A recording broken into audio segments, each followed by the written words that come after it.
রাহমাতুল্লাহ। নাহমাদুহু ওয়া নুসাল্লি আলা রাসূলিহিল কারীম। আম্মা বা'দ। আউযু বিল্লাহি মিনাশ শাইতানির রাজীম।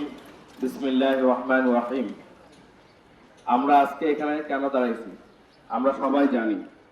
এই কুতুবপুরকে আংশিকভাবে বলা হইতেছে, আংশিকভাবে সিটি কর্পোরেশন আওতায় করা হবে।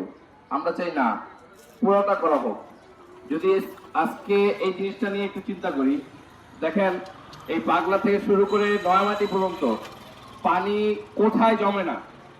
আমার তো মনে হয় এখান থেকে শুধু অল্প কিছু দূর যাওয়ার পর পাগলা থেকে রেল লাইন থেকে শুরু করে বলেন বা আমাদের এই যে অফিসটা, যে ইউনিয়ন অফিস, সেইখানেও যেই পরিমাণ পানি জমে থাকে সব সময়, আমাদের রিক্সাওয়ালা ভাইরা, যারা অটোওয়ালা ভাইরা আছে, তারা ওই পাশ দিয়ে যেতে পারে না। তাদের কি পরিস্থিতি, উল্টাও পরে অনেক অটো উল্টেও যায়। এই কারণে আমাদের সকলের দাবি এক ভাগে সবাই আমরা বলতে চাই, আমাদের কুতুবপুর পুরাটাই একটি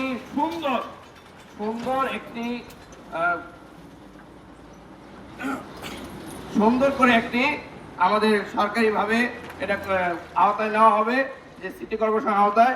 আমরা সেই দাবি করে এখানে শেষ করছি। অক্ষয় দেবেন, আলহামদুলিল্লাহ।